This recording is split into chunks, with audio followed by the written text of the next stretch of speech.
O frio daquele dezembro parecia mais denso que nos anos anteriores.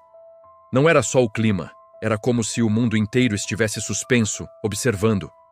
A cidade estava enfeitada para o Natal, mas as luzes piscavam com um atraso estranho, como se hesitassem antes de brilhar. Eu caminhava pelas ruas tentando sentir o espírito natalício, mas havia algo na minha cabeça que não me deixava. Uma espécie de peso, um eco. Como se alguém me chamasse sem voz. Nunca gostei muito dessa época, mas naquele ano algo estava diferente. Não sei se foi porque voltei à casa onde cresci depois de tantos anos fora, ou porque finalmente me obriguei a rever memórias que sempre empurrei para algum canto escuro. Talvez eu só estivesse cansado de fugir. Afinal, todo mundo volta para casa no Natal, mesmo quem não quer. A porta da casa rangeu do mesmo jeito que eu lembrava. Minha mãe tinha morrido há meses, e ver a sala vazia, sem cheiro de comida, sem o rádio ligado, sem ninguém reclamando das luzes do pinheiro, foi como levar um soco na garganta. O silêncio preenchia cada canto. E ao mesmo tempo, parecia que havia algo ali. Algo vivo, algo atento. Entrei devagar, observando os móveis cobertos por lençóis. A poeira acumulada nas janelas parecia neve falsa. Coloquei minha mala no chão, tentando ignorar a sensação de que aquela casa não era mais minha. Ou que talvez nunca tivesse sido. O relógio antigo na parede, que sempre atrasou 5 minutos durante toda a minha infância, estava parado, como se tivesse morrido junto com ela. Acendi as luzes e algo dentro de mim apertou.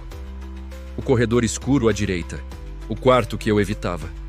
E aquele cheiro de madeira úmida, sempre presente, mas agora misturado com algo metálico. Engoli em seco. Não devia ter voltado sozinho. Mas era só por alguns dias. Resolver documentos, organizar as coisas da herança e ir embora. Rápido. Não pude evitar olhar pela janela. Do outro lado da rua, um homem parado observava a casa. Não piscava. Não se mexia. Só me encarava como se estivesse à espera de algo. Quando percebi, senti o estômago embrulhar. Pisquei. Ele já não estava lá. Talvez nunca tivesse estado. Cansaço. Só isso. Respirei fundo e decidi ignorar.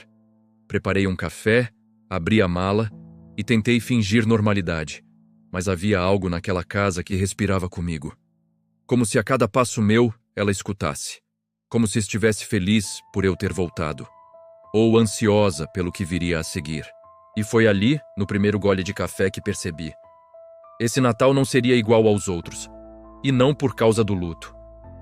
Na manhã seguinte, acordei com um som que me gelou. Passos no corredor. Firmes. Pesados. Não eram passos de lembrança nem de vento. Alguém caminhava dentro da casa. Sentei-me lentamente na cama, sentindo o coração bater no pescoço. Escutei mais uma vez. Silêncio. Total. Como se o que quer que estivesse ali tivesse percebido que acordei. Levantei-me devagar, abri a porta do quarto e olhei para o corredor. As tábuas do chão estavam marcadas com poeira, mas agora havia pegadas recentes. 2. Grandes. De botas. E não eram minhas. Segui as marcas até a sala, mas elas paravam diante da parede onde ficava o antigo quadro do meu pai. O quadro que minha mãe havia tirado anos antes. Toquei a parede. Fria, lisa, sem nada de estranho. Mas o som continuava ecoando na minha cabeça, como se os passos estivessem presos dentro de mim. Abri todas as portas da casa. Sala, cozinha, despensa, banheiro, quintal. Nada. Tudo intacto. Tão intacto que parecia arrumado para receber visitas. Como se alguém tivesse passado por ali antes de mim. Engoli em seco. Talvez tivesse sido descuido meu na noite anterior. Talvez a casa estivesse só me pregando peças. Casas antigas fazem isso. Ou pelo menos é o que a gente diz para não enlouquecer. Decidi sair. Caminhar um pouco. A rua estava estranhamente vazia. As decorações de Natal balançavam com o vento gelado, e as casas pareciam observar cada passo meu. Passei em frente à antiga mercearia do Sr. Raul, agora fechada. Lembrei que, quando criança, eu sempre corria para lá para comprar doces de Natal. Era o único lugar aberto até tarde naquela época. Hoje, não havia mais nada. Só um letreiro quebrado. Cheguei à praça principal. As crianças tiravam fotos com o Papai Noel, mas havia algo errado com ele. Talvez fosse meu olhar, talvez fosse cansaço, mas havia uma agressividade no sorriso dele, como se estivesse fascinado demais com as crianças que se aproximavam. Fiquei alguns minutos vendo a cena, tentando entender o que me incomodava tanto, até perceber uma coisa. Ele me observava por trás da máscara. E não desviava. Virei as costas e caminhei rápido. A sensação de ser seguido crescia como um peso nas minhas costas. Cheguei a pensar que fosse paranoia, até que ouvi passos atrás de mim, acelerados, insistentes. Quando virei, não havia ninguém, mas as pessoas na praça me olhavam com uma estranheza que não entendi. Voltei para casa, tentando racionalizar tudo. Trauma do luto, talvez. A volta às origens, a solidão. Mas assim que entrei, vi algo sobre a mesa. Algo que eu tinha certeza que não estava ali antes. Uma foto. Eu, minha mãe e alguém atrás de nós. A figura era alta, com o rosto borrado, como se tivesse se movido rápido demais no momento da foto. Só que eu não lembrava de ninguém estar ali naquele dia. E minha mãe tinha dito durante toda a minha vida que aquela foto tinha sido só nós dois, sem mais ninguém. Segurei a foto com força. Um pensamento absurdo passou pela minha cabeça. E se alguém estivesse manipulando tudo isso? E se alguém tivesse entrado na casa? Decidi vasculhar tudo novamente. Cada gaveta, cada armário, cada canto. Mas o que encontrei foi pior do que qualquer invasor. Encontrei cartas, muitas. Cartas que minha mãe nunca me enviou. Todas abertas.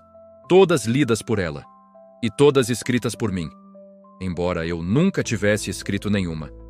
As caligrafias eram diferentes. As histórias eram absurdas. Em uma delas, eu confessava ter medo de crescer. Em outra, contava que ficava acordado à noite observando sombras no corredor. Em outra, dizia que o homem grande me seguia. O sangue gelou nas minhas veias. Minha mãe sempre falava de um homem que eu temia quando criança, mas dizia que era imaginação. Então por que guardou aquelas cartas? Por que nunca me contou? E quem as escreveu? No fundo da gaveta havia uma última carta, diferente de todas. Com minha letra exata. Eu a abri com cuidado. As palavras eram diretas. Ele voltou. O ar desapareceu dos meus pulmões por alguns segundos.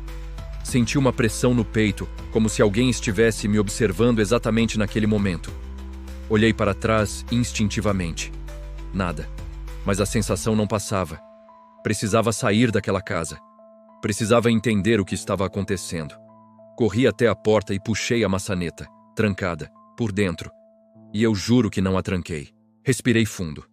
Não era hora de agir no impulso. Voltei à sala, peguei as cartas, coloquei no bolso e me sentei no sofá. O silêncio pesava mais que o ar. Até que, do nada, as luzes de Natal penduradas na janela piscaram.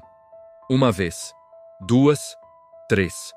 E então apagaram completamente. Foi nesse momento que ouvi um som que rompeu qualquer tentativa de calma. Um arrastar lento, pesado, vindo do corredor.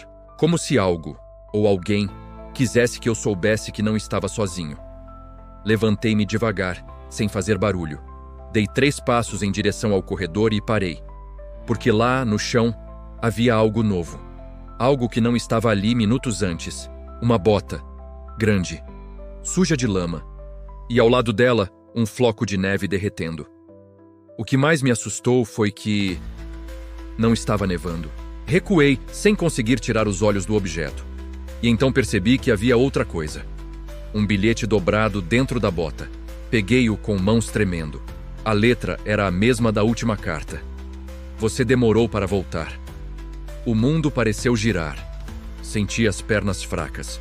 A casa parecia pulsar ao meu redor. Respirei fundo, tentando achar uma lógica, um motivo, um sentido. Mas só encontrava uma certeza.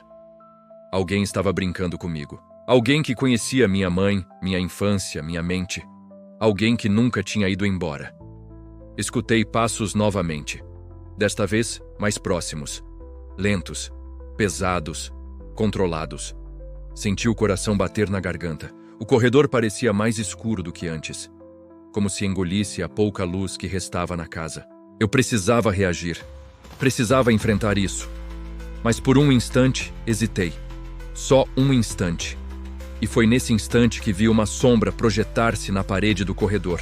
Alta, conhecida. A mesma sombra borrada da foto.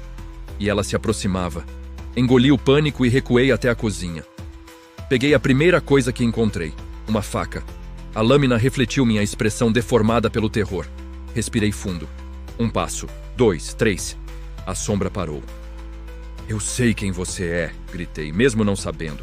A sombra não respondeu, só se moveu milímetros, como se sorrisse sem boca. Meu corpo gelou. Foi então que percebi o detalhe mais cruel. A sombra não vinha de alguém que estava ali. Ela vinha de trás de mim. Virei-me num impulso desesperado, levantando a faca, mas não havia ninguém. Nada. Só o vazio absoluto. O silêncio cortante. O tipo de silêncio que machuca o ouvido.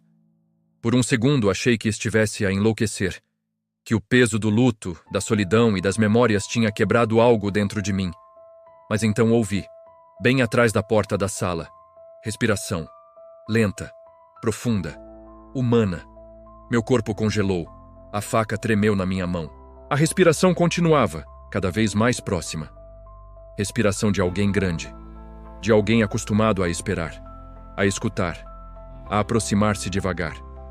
A maçaneta mexeu. Devagar. Como se quem estivesse do outro lado quisesse saborear o momento. Eu recuei até a parede. Sem fôlego, sem voz, sem coragem. E foi aí que, pela primeira vez, percebi algo que sempre esteve diante de mim. Eu não estava a fugir de um desconhecido. Estava a fugir daquilo que tentei esquecer a vida inteira. A porta se abriu. A luz da rua iluminou apenas metade da figura. Suficiente. Grande. De botas. O mesmo casaco pesado. O mesmo cheiro metálico da infância. O mesmo que minha mãe jurava ser imaginação. Ele deu um passo. A luz revelou metade do rosto. Um rosto que eu tinha apagado da memória, mas que meu corpo reconheceu na hora. Meu pai. E o sorriso dele foi a única coisa mais fria que aquela noite de Natal. Se já te aconteceu algo assim, escreve nos comentários. Não te esqueças de subscrever o canal e ativar o sininho para mais histórias como esta.